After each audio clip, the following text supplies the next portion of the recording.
Water ట్యాంకులు clean చేయటం వీటి మీద శ్రద్ధ చూపించరు. మేము ప్రభుత్వం చంద్రబాబు నాయుడు గారి హయాంలో ప్రభుత్వం ఉన్నప్పుడు గుంటూరుకి అండర్ గ్రౌండ్ డ్రైనేజ్కి దాదాపు 500 కోట్లు తీసుకొచ్చారు.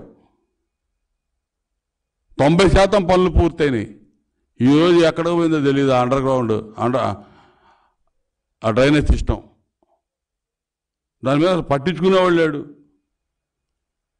మా హయాంలో నెలకోసారి వాటర్ ట్యాంకులు క్లీన్ చేస్తూ ఉండేవాళ్ళు, ఆరోగ్య పరీక్షలు చేస్తూ ఉండేవాళ్ళు క్రమం తప్పకుండా. ఇవాళ అవన్నీ ఏమీ లేవు. ఇవాళ బ్లీచింగ్ శానిటైజ్ చేయటం ప్రభుత్వ బాధ్యత, ఎప్పటికప్పుడు పరీక్షించుకోవటం, ఇవన్నీ కూడా కనీస బాధ్యత. తాగడానికి మంచినీళ్ళు ఇవ్వలేనటువంటి ప్రభుత్వం ఇవాళ 2 నెలల ఓట్లు అడగడానికి రాబోతూ ఉంది. సిగ్గుండాలి.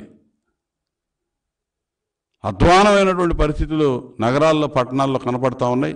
దీన్ని ముందు మీరు అసలు అవగాహన చేసుకోండి, రివ్యూ చేసుకోండి, సమీక్ష చేయండి. ఇవాళ ప్రజలు ప్రాణాలంటే మీకు అంత చులకనగా చెలగాటం ఆడటం అనేది ఏమాత్రం క్షంతవ్యం కాదు. ఇది ఈ విధంగా చూస్తే మాత్రం ఖచ్చితంగా మీకు ఎటు బుద్ధి చెప్పడానికి సిద్ధంగా ఉన్నారు.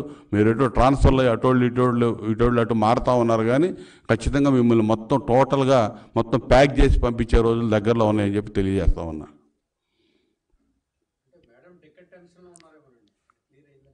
ఆమె ట్రాన్స్ఫర్ అయ్యి గుంటూరు వచ్చింది కదా, పోతారు ఎక్కడికైనా సిద్ధం.